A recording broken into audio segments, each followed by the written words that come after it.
नमस्कार, KP news 24/7 में आप सभी का स्वागत है। मैं हूं पूजा आपके साथ। आइए सबसे पहले देखते हैं मुख्य समाचार। सीटी रवि ने मेरी मां का नहीं बल्कि पूरी नारी जाति का अपमान किया है, बोले लक्ष्मी हेब्बाळकर के बेटे मृणाल हेब्बाळकर। पर्यटन को बढ़ावा देने के लिए कर्नाटक की लग्जरी ट्रेन गोल्डन चैरिटी फिर से की गई शुरू। पुलिस के मना करने के बाद भी सिनेमाघर पहुंचे थे अल्लू अर्जुन, तेलंगाना मुख्यमंत्री रेवंत रेड्डी का दावा। महाराष्ट्र के बड़वानी में चलती बस में लगी भीषण आग, यात्रियों में मचा हड़कंप।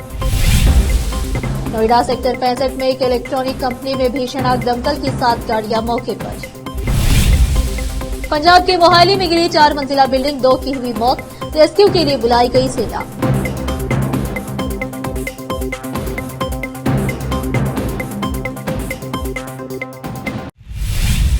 अब समाचार विस्तार से। सीटी रवि को आम लोगों के लिए रोल मॉडल होना चाहिए था, लेकिन उन्होंने न सिर्फ हमारी मां का बल्कि पूरी नारी जाति का अपमान किया है।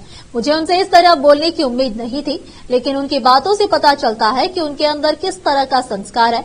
मैं इसकी कड़ी निंदा करता हूं। मंत्री लक्ष्मी हेब्बाळकर के बेटे मृणाल ने अपना गुस्सा व्यक्त करते हुए कहा कि इस बारे में शहर में मीडिया से बात करते हुए उन्होंने कहा कि पहले भी बीजेपी ने एक बार हमारी मां का बचाव किया था। जब उन्होंने एक महिला के बारे में ऐसी बात कही तो उन्हें इसकी निंदा करनी चाहिए थी। हालांकि अब जब उन्होंने फिर से बात की है तो यह दुर्भाग्यपूर्ण है कि उन्होंने इसका बचाव किया है। उन्होंने असंतोष व्यक्त किया। हमारे निर्वाचन क्षेत्र के लोगों ने आज स्वेच्छा से सीटी रवि के खिलाफ विरोध प्रदर्शन किया है। मृणाल ने कहा कि मैं अभी अपने समर्थकों से मिला हूं। हमारी मां इस घटना से बहुत दुखी है। जब किसी भी महिला के साथ इस तरह के अभद्र शब्दों का प्रयोग किया जाता है तो उसका परेशान होना स्वाभाविक है। मैंने कल अपनी मां के साथ 2 घंटे बिताए और उन्हें बहादुर बनने के लिए कहा। उन्होंने कहा कि हमारा पूरा परिवार उनके पीछे खड़ा है। मृणाल हेब्बाळकर ने कहा, मैं ऐसे कठिन समय में मेरी मां के साथ खड़े रहने के लिए मुख्यमंत्री, उप मुख्यमंत्री, मंत्री और राज्य के सभी कांग्रेस पार्टी कार्यकर्ताओं को धन्यवाद देना चाहता हूं। कर्नाटक पर्यटन को बढ़ावा देने के लिए शनिवार को बेंगलुरु में आईआरसीटीसी, केंद्रीय पर्यटन मंत्रालय, भारत सरकार और राज्य पर्यटन विभाग द्वारा luxury on hills golden chariot को फिर से लॉन्च किया गया। रथ जिसने खुद को एक लग्जरी ट्रेन के रूप में स्थापित किया है। उद्देश्य अद्वितीय अनुभव चाहने वाले समृद्ध यात्रियों को आकर्षित करना है, जबकि इसे 2008 में पेश किया गया था और उच्च परिचालन लागत और सीमित संरक्षण के कारण 2018 में सेवाओं से निलंबित कर दिया गया था। कर्नाटक के उप मुख्यमंत्री डीके शिवकुमार ने कहा कि कांग्रेस वर्किंग कमेटी की बैठक इस बात पर फैसला करेगी कि हमारे देश को किस दिशा में ले जाना चाहिए और आने वाले दिनों में पार्टी को क्या संघर्ष करना चाहिए। सीएम सिद्धरामैया और डीसीएम डीके शिवकुमार ने 1924 में बेलगाम में आयोजित कांग्रेस अधिवेशन की शताब्दी मनाने के लिए शनिवार को सीएम के गृह कार्यालय कृष्णा में मंत्रियों और नेताओं की बैठक की। बाद में शिवकुमार ने मीडिया को बताया, हम बेलगाम अधिवेशन का शताब्दी कार्यक्रम आयोजित कर रहे हैं, जिसकी अध्यक्षता महात्मा गांधी ने की थी। इस महीने की 26 और 27 तारीख को होने वाले ऐतिहासिक कार्यक्रम की प्रारंभिक तैयारियों पर चर्चा के लिए मुख्यमंत्री ने आज एक बैठक की। तेलंगाना के मुख्यमंत्री रेवंत रेड्डी ने शनिवार को आरोप लगाया कि पुलिस की अनुमति नहीं मिलने के बावजूद तेलुगु अभिनेता अल्लू अर्जुन उस सिनेमा घर में पहुंचे जहां 4 दिसंबर को पुष्पा 2 दिखाई जा रही थी, लेकिन अभिनेता ने इस आरोप का खंडन किया था। मुख्यमंत्री ने आरोप लगाया कि भगदड़ में एक महिला की मौत के बाद भी अभिनेता सिनेमा घर से नहीं गए, जिसके बाद पुलिस को उन्हें जबरन बाहर निकालना पड़ा। एआईएमआईएम विधायक अकबरुद्दीन ओवैसी द्वारा विधानसभा में मुद्दा उठाए जाने के बाद इस मुद्दे पर प्रतिक्रिया देते हुए रेड्डी ने सोशल मीडिया में प्रसारित वीडियो का जिक्र किया। रेड्डी ने रोड शो आयोजित करने और भारी भीड़ के बावजूद भीड़ का हाथ हिलाकर अभिवादन करने के लिए अल्लू अर्जुन को दोषी ठहराया। रेड्डी द्वारा अभिनेता की आलोचना करने के कुछ घंटों बाद अल्लू अर्जुन ने आनंद फानन में आयोजित प्रेस वार्ता में आरोपों का खंडन करते हुए कहा कि यह सच नहीं है। पुलिस उनके लिए रास्ता बना रही थी और वह उसके निर्देशों के तहत कार्यक्रम स्थल पर पहुंचे। उन्होंने बिना किसी का जिक्र किए उन आरोपों का भी खंडन किया कि उन्होंने भीड़ की ओर हाथ हिलाते हुए रोड शो किया था। अभिनेता ने कहा, अगर अनुमति नहीं होती तो उन्होंने हमें वापस लौटने के लिए कहा होता और मैं कानून का पालन करने वाला नागरिक हूं, मैंने उसका पालन किया होता। इस तरह की कोई भी जानकारी मुझे नहीं दी गई। मैं उनके निर्देश का अनुसरण कर रहा था और यह रोड शो नहीं था।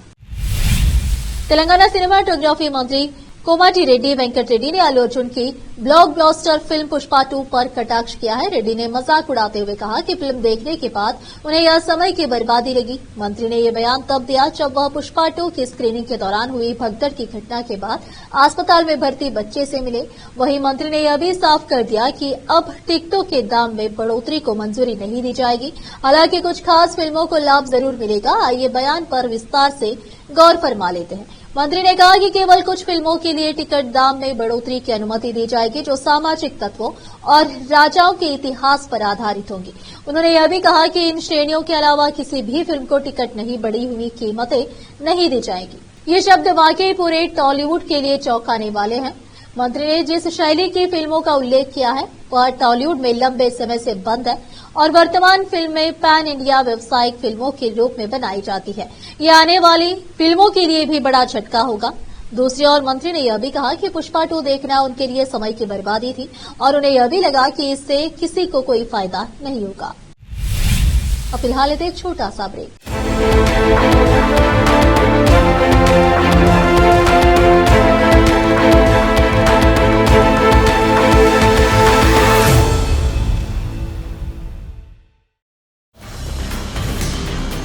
हिंदुस्तान के हर कोने में हम हैं मौजूद। 24 घंटे हालात पर गहरी नजर, खबरों से जुड़े चुपते सवालात और आपको दिखाता है धार्मिक, सामाजिक, राजनीतिक, लोकल और इंटरनेशनल न्यूज की सबसे बेहतर कवरेज जो आपको रखती है हर पल बाखबर। देश और दुनिया भर की खबर के लिए देखते रहें केपी न्यूज 24/7। ನಮಸ್ತೆ, ನನ್ನ ಹೆಸರು ಅಶ್ವಿನಿ. ನಾವು ಮಹಾರಾಷ್ಟ್ರದಿಂದ ಬಂದಿದ್ದೆವು. ನಮ್ಮ ಮದುವೆಯಾಗಿ 14 ವರ್ಷ ಆಯಿತು, ಮಕ್ಕಳಾಗಿರಲಿಲ್ಲ. ನಾವು 4-5 ಸಲ ತೋರಿಸಿದೆವು. ಬೀದರ್, ಬಸವಕಲ್ಯಾಣ, ಔರಂಗಾಬಾದ್, ಹೈದರಾಬಾದ್ ಎಲ್ಲ ತೋರಿಸಿದೆವು. ಎಲ್ಲಿ ಮಕ್ಕಳಾಗಿರಲಿಲ್ಲ. ಇಲ್ಲಿ ಬಸವಕಲ್ಯಾಣ ಜೀವನ್ ಜ್ಯೋತಿ ಹಾಸ್ಪಿಟಲ್ ಬಂದಿಲ್ಲ. ಮೇಡಮ್ ಟ್ರೀಟ್ಮೆಂಟ್ ಇದ್ದರೆ 1 ತಿಂಗಳಿಗೆ ನಮ್ಮದು ಸಕ್ಸಸ್ ಆಗಿದೆ. ಐದೇ ಟ್ರೀಟ್ಮೆಂಟ್ ನಮ್ಮ ಮಗ ಹುಟ್ಟಾನ. ಈಗ ಮಗನಿಗೆ 1 ತಿಂಗಳಾಯಿತು. नूर एजुकेशन ट्रस्ट बीदर की ओर से चलाए जाने वाला Noor MEd and BEd college Bidar, recognised by NCTE Delhi and affiliated to Bidar University Bidar. Admission are open for the academic year 2024-25. विशेषज्ञ और सक्षम शिक्षकों द्वारा शिक्षा प्राप्त करने के लिए नूर एमएड एंड बीएड कॉलेज में दाखिला लें और शांत वातावरण में शिक्षा प्राप्त करें। बीदर शहर में बेहतर शिक्षा का एकमात्र केंद्र Noor MEd and BEd college, Shahpur gate, Bidar. Phone numbers 9945283920, 8482221297। Break के बाद आप सभी का स्वागत है। आइए देखते हैं देश के अन्य समाचार। महाराष्ट्र के बड़ावनी जिले में बस में भीषण आग लगने से हड़कंप मच गया। यह घटना सेंधवा बाल समुद्र आरटीओ चेकपोस्ट के पास हुई जब इंदौर की तरफ जा रही एक बस में अचानक आग लग गई। बस में आग लगते ही यात्रियों में अफरा तफरी मच गई, लेकिन समय रहते यात्रियों को बस से निकाल लिया गया, जिससे बड़ा हादसा टल गया। आग लगने के कारणों का पता नहीं चल पाया है, लेकिन मौके पर पहुंची फायर ब्रिगेड की टीम ने आग पर काबू पा लिया। हालांकि बस का काफी हिस्सा जलकर राख हो गया। राहत की बात यह रही कि कोई भी यात्री घायल नहीं हुआ। पुलिस और अन्य संबंधित अधिकारी मामले की जांच कर रहे हैं और आग लगने के कारणों का पता लगाने की कोशिश कर रहे हैं। नोएडा के सेक्टर 65 के ए ब्लॉक में स्थित एक इलेक्ट्रॉनिक्स कंपनी के बेसमेंट में रविवार सुबह भीषण आग लग गई। दमकल विभाग की 20 गाड़ियां आग बुझाने में लगी है, लेकिन 4 घंटे बाद भी आग पर काबू नहीं पाया जा सका है। आग लगने के कारणों का भी पता नहीं चल पाया है, लेकिन किसी व्यक्ति के हाथाहाथ होने की जानकारी नहीं है। करोड़ों की संपत्ति जलकर खाक हो गई है। धुएं और आग के गुब्बारे के बीच घिरी A113 स्थित Shyam STS electronics private limited में सुबह बेसमेंट में आग लग गई। देखते ही देखते आग ने भीषण रूप धारण कर लिया। सूचना मिलने पर पहले दमकल के साथ गाड़ियां मौके पर पहुंची, लेकिन आग की भयावहता को देखते और दमकल की और गाड़ियों को बुलाया गया। डीसीपी शक्ति मोहन अवस्थी ने बताया कि 15 गाड़ियां और 75 फायर कर्मी मिलकर आग बुझाने में लगे हैं और 4 घंटे के भारी मशक्कत के बाद भी बेसमेंट आग लगी होने के कारण उस पर काबू नहीं पाया जा सका है, लेकिन किसी व्यक्ति के हाथाहाथ होने की जानकारी नहीं है। दिल्ली में आम आदमी पार्टी के राष्ट्रीय संयोजक अरविंद केजरीवाल ने ऐलान कर दिया है कि महिला सम्मान योजना के लिए सोमवार 23 दिसंबर से रजिस्ट्रेशन शुरू हो रहा है। जल्द ही महिलाओं के खाते में योजना के 2100 रुपए आने शुरू हो जाएंगे। प्रेस कॉन्फ्रेंस के दौरान अरविंद केजरीवाल ने बताया कि महिला को हर महीने 2100 रुपए दिए जाएंगे। इसके लिए कल से रजिस्ट्रेशन चालू हो रहा है। इस योजना का फायदा उठाने के लिए महिलाओं का रजिस्ट्रेशन कराना जरूरी है। अरविंद केजरीवाल ने कहा कि दिल्ली के लोगों के लिए हम बहुत बड़ी खुशखबरी लेकर आए हैं। हम दिल्ली के लोगों के लिए 2 योजनाएं लेकर आए हैं। हमने महिलाओं के लिए 2100 रुपए सम्मान निधि देने का ऐलान किया है। इस सम्मान निधि से महिलाओं को घर चलाने में मदद मिलेगी और बेटियों को पढ़ाई में मदद मिलेगी। मेरे पास कई बार फोन आ रहे थे और पूछा जा रहा था कि इसके लिए रजिस्ट्रेशन कब शुरू होगा, तो आज मैं ऐलान करता हूं कि कल से योजना का रजिस्ट्रेशन शुरू हो रहा है। आपको आने की जरूरत नहीं है, कहीं जाने की जरूरत नहीं है। हमारे लोग खुद आपके पास आएंगे और आपका रजिस्ट्रेशन करके आपको कार्ड देकर जाएंगे। वहीं अरविंद केजरीवाल ने ऐलान किया कि दूसरी संजीवनी योजना के तहत बुजुर्गों को मुफ्त इलाज मिलेगा। इस योजना का भी रजिस्ट्रेशन शुरू होगा। इस योजना का लाभ सिर्फ दिल्ली के मतदाताओं को ही मिलेगा। हमारी टीम आपके यहां आएगी और आप उस टीम को अपना निर्वाचन कार्ड जरूर देना। अगर आपका नाम मतदाता सूची में कट गया है तो हमारी टीम को बता देना, हम आपका नाम जुड़वा देंगे। पंजाब के मोहाली जिले के सोहाना गांव में शनिवार को ढही 4 मंजिला इमारत के मलबे से निकाली गई हिमाचल प्रदेश की 20 वर्षीय युवती समेत एक अन्य की मौत हो गई। अधिकारियों ने यह जानकारी दी। कार्यवाहक उपायुक्त विराज एस तिड़के ने बताया कि ठियोग निवासी दृष्टि वर्मा को गंभीर हालात में मलबे से निकाल लिया गया और सोहाना अस्पताल ले जाया गया। हालांकि वर्मा की चोटों के कारण मृत्यु हो गई। मोहाली के सेक्टर 77 में इमारत गिरने के बाद जारी बचाव अभियान में भारतीय सेना को शामिल किया गया। जानकारी के अनुसार ढही हुई इमारत के अंदर 15 नागरिक फंसे हुए हैं। विशेषज्ञ इंजीनियरिंग उपकरणों के साथ भारतीय सेना की एक टुकड़ी को यहां तैनात किया गया है। मोहाली के डीआईजी हरचरण सिंह बुल्लर ने कहा कि सोहाना गांव में बड़ा हादसा हो गया है। यहां एक बहुमंजिला इमारत ढह गई है। इमारत के मलबे में कई लोगों के दबे होने की आशंका है। इमारत गिरते ही बहुत तेज आवाज हुई। यह सुनकर आसपास के लोग एकत्र हो गए और मलबा हटाने लगे। हादसे की सूचना मिलते ही पुलिस भी मौके पर पहुंच गई। यह इमारत हाल ही में बनी थी और इसमें एक रॉयल जिम भी संचालित हो रहा था। आशंका जताई जा रही है कि घटना के समय जिम में लोग कसरत कर रहे होंगे, जिससे जान माल के नुकसान की संभावना व्यक्त की जा रही है। फिलहाल इमारत के गिरने के कारणों का पता नहीं चल पाया है। राहत और बचाव कार्य जारी है, लेकिन अभी यह कहना मुश्किल है कि इस हादसे में कितने लोग हाथाहाथ हुए हैं। प्रधानमंत्री नरेंद्र मोदी ने अपने कुवैत के दौरान शनिवार को 101 वर्षीय पूर्व भारतीय विदेश सेवा आईएफएस अधिकारी मंगल सेन हांडा से मुलाकात की। मंगल सेन हांडा की नातिन श्रेया जुनेजा ने सोशल मीडिया पर पीएम मोदी से गुजारिश की थी कि वो उनके नाना जी से जरूर मिले। श्रेया के इस निवेदन को स्वीकार करते हुए पीएम मोदी मंगल सेन हांडा से मुलाकात करने पहुंचे। पीएम मोदी ने इस मुलाकात के दौरान हांडा का हाथ पकड़ा और उनसे बात की।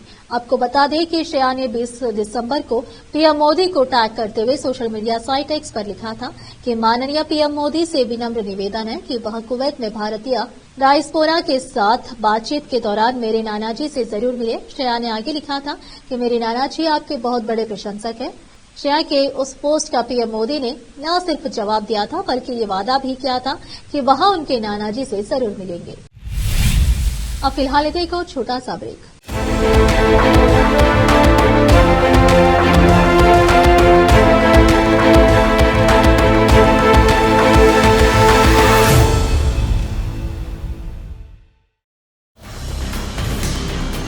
हिंदुस्तान के हर कोने में हम हैं मौजूद। 24 घंटे हालात पर गहरी नजर, खबरों से जुड़े चुपते सवालात और आपको दिखाता है धार्मिक, सामाजिक, राजनीतिक, लोकल और इंटरनेशनल न्यूज की सबसे बेहतर कवरेज,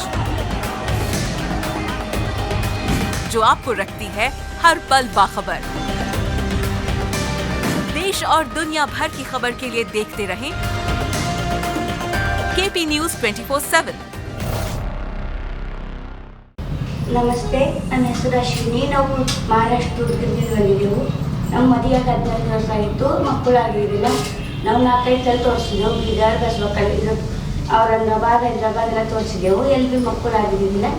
ಇಲ್ಲಿ ಬಸವ ಕಲ್ಯಾಣ ಜೀವನ ಜ್ಯೋತಿ ಹಾಸ್ಪಿಟಲ್ ಬಂದಿಲ್ಲ ಮೇಡಮ್ ಟ್ರೀಟ್ಮೆಂಟ್ ಇದ್ದಿದ್ದು 1 ತಿಂಗಳಿಗೆ ನಮಗೆ ಸಕ್ಸಸ್ ಆಗಿದೆ ಆಯ್ಲೆ ಟ್ರೀಟ್ಮೆಂಟ್ ನಮ್ಮ ಮಗ ಹೊಟ್ಟಾನ ಈಗ ಮಗನಿಗೆ 1 ತಿಂಗಳಾಯಿತು।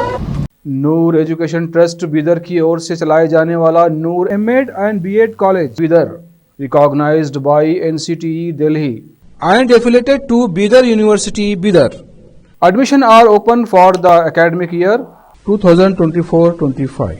विशेषज्ञ और सक्षम शिक्षकों द्वारा शिक्षा प्राप्त करने के लिए नूर एमएड एंड बीएड कॉलेज में दाखिला लें और शांत वातावरण में शिक्षा प्राप्त करें। बीदर शहर में बेहतर शिक्षा का एकमात्र केंद्र Noor MEd and BEd college Shahpur gate Bidar. Phone numbers 9945283920 8482221297। Break के बाद आप सभी का स्वागत है। आइए देखते देश के अन्य समाचार।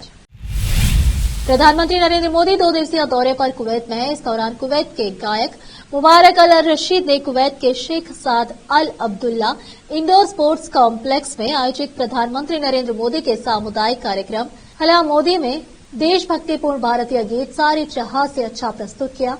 यह कार्यक्रम पीएम मोदी की कुवैत की ऐतिहासिक 2 दिवसीय यात्रा का हिस्सा है, जो 43 वर्षों में किसी भारतीय प्रधानमंत्री की खाड़ी देश की पहली यात्रा है। मीडिया से बात करते हुए अल रशीद ने कुवैत और भारत के बीच मजबूत संबंधों पर गर्व व्यक्त किया। उन्होंने कहा कि पीएम मोदी ने मेरे देश कुवैत के बारे में बात की। उन्होंने दोनों देशों के बीच संबंधों के बारे में बात की। मुझे कुवैतवासी होने पर गर्व है। उन्होंने कुवैतवासियों से भारत आने को कहा। प्रधानमंत्री मोदी शनिवार को कुवैत पहुंचे, जहां उनका गर्मजोशी से स्वागत किया गया। उनके आगमन पर कुवैत के प्रथम उप प्रधानमंत्री और रक्षा एवं आंतरिक मंत्री शेख फहद यूसुफ सऊद अल सबा, देश के विदेश मंत्री अब्दुल्ला अली अल याहा और कई अन्य गणमान्य व्यक्तियों ने उनका स्वागत किया। कवि कुमार विश्वास अपने बयानों से चर्चा में बने रहते हैं। कभी वह अपनी कविता के माध्यम से आप प्रमुख को निशाना बनाते हैं, तो कभी किसी और नेता की चुटकी लेते हैं। हालांकि कई बार इस कारण वह विवाद में भी घिर जाते हैं। हाल ही में उन्होंने इशारों में सोनाक्षी सिन्हा और जहीर इकबाल की शादी पर विवादित बयान दिया है।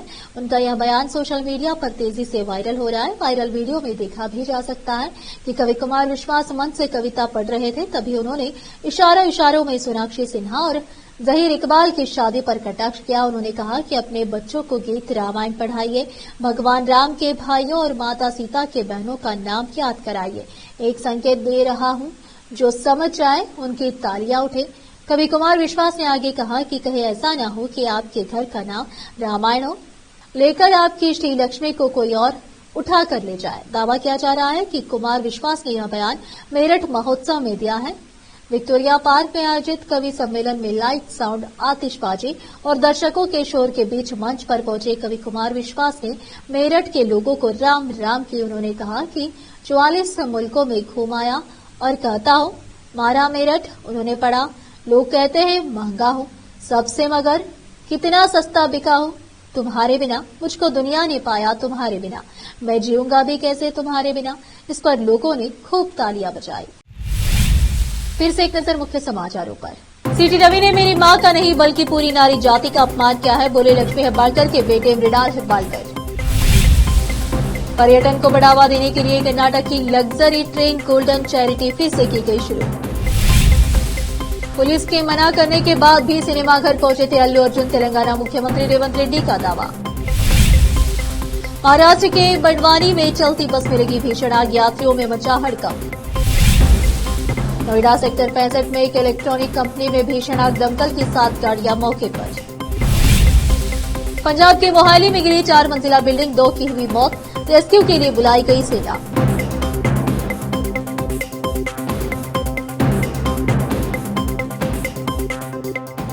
केपी न्यूज में इस वक्त के लिए इतना ही। देश प्रदेश के समाचारों के लिए देखते रहिए आपका अपना चैनल केपी न्यूज 24/7। धन्यवाद।